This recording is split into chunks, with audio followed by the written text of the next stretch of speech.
They called him a heretic, a mystic. Some even claimed a prophet. In 2nd century Alexandria, the shadowed philosopher Basilides wrote a single, chilling line. When the third moon bleeds over the city of kings, the ruler who walks with shadow shall not see another dawn. From Roman emperors to modern politicians, leaders have feared these words in moments of crisis. But what was the prophecy of Basilides? And why did so many believe the fate of empires could be seen in the language of the occult?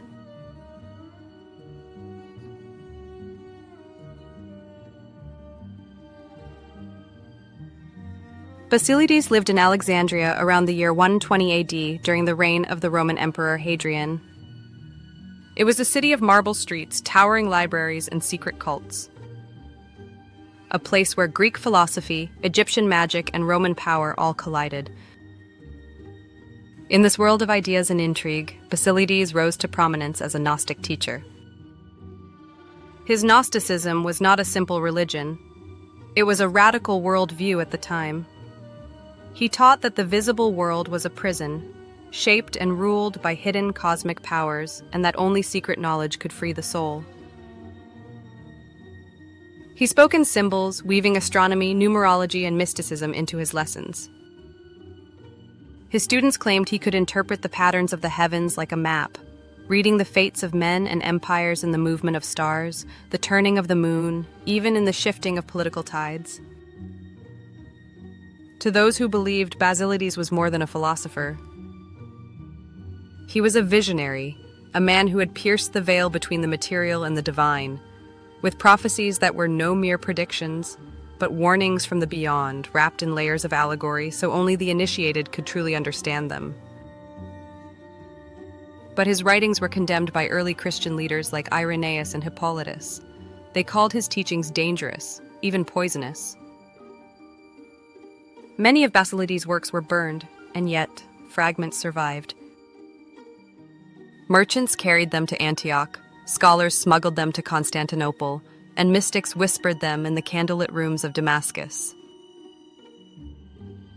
A fragment of one of his prophecies, preserved in a secret copy, carried his most haunting prediction.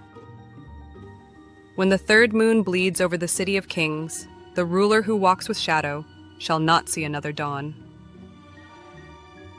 According to later accounts, this verse was never part of Basilides' main theological works. It was said to come from a private letter to his disciple Glautius, who recorded his teacher's visions.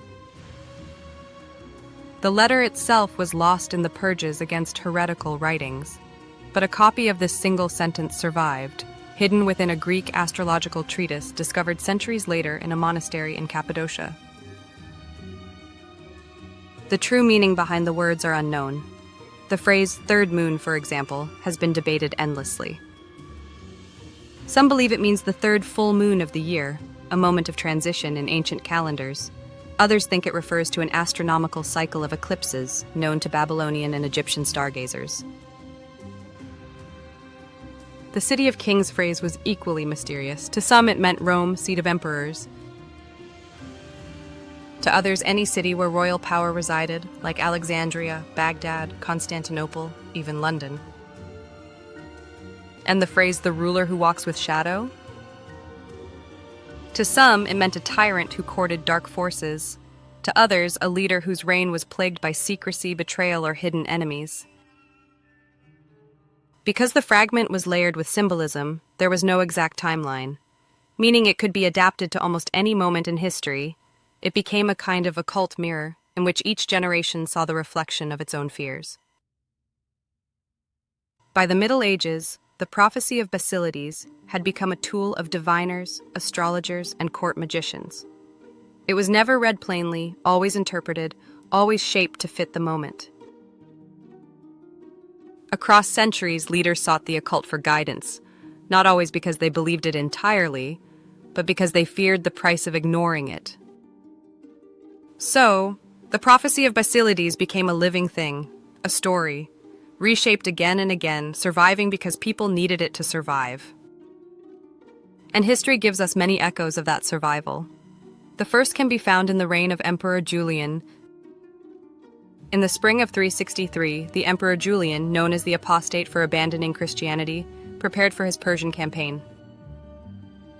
In Antioch, he met an astrologer who quoted Basilides. The third moon will rise in blood before the fall of a ruler who walks with shadow. On the night of June 26th, the desert winds carried a fine red dust into the air. When the full moon rose, it glowed crimson above the city walls. The next day, Julian was struck by a spear during battle. He bled out under the desert sun, never seeing another dawn. In 1258 AD, as Mongol armies closed in on the Abbasid Caliphate, chroniclers claimed Caliph al-Mustasim consulted court astrologers. One, trained in Old Greek and Gnostic texts, warned that the bleeding moon signaled disaster. Weeks later, a total lunar eclipse cast Baghdad in red. Days after, the Mongols breached the city's walls, the caliph was executed, and the golden age of Islam came to an abrupt and brutal end. In 1588, Elizabethan England, occult philosopher John Dee claimed to have discovered a Basilidian cipher, strange symbols that could predict the fate of fleets. He told Queen Elizabeth that Spain's armada would fail when the moon ran red in the west. On August 8th, during the armada's retreat, a copper-colored moon rose over the English Channel. That night, storms shattered the Spanish fleet, scattering survivors across the sea. Inside the 1943 occult circles of the Third Reich, some Nazi mystics reinterpreted Basilides' words. They believed the ruler who walks with shadow referred to Hitler himself. So on the night of a blood moon in March, Hitler refused public appearances, citing illness. The prophecy did not end his reign immediately, but among his inner circle, whispers spread that the moon had sealed the fate of the war. In late January of 2019, a super blood wolf moon rose over Washington, D.C., but days earlier, a classified meeting took place beneath the Capitol. An unnamed staffer later claimed that a historical consultant presented an ancient fragment of Basilides' prophecy, linking it to looming political unrest.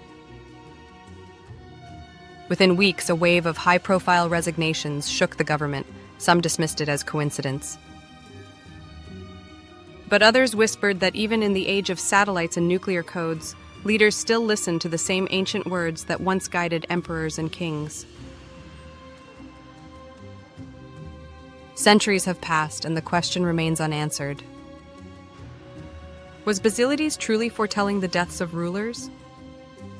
Or was his prophecy simply a mirror reflecting the fears of those in power? Today, the prophecy exists only in fragments, half-remembered lines, and dusty manuscripts. Its meaning has shifted, molded by the ambitions and fears of those who invoked it, and maybe that's the real magic.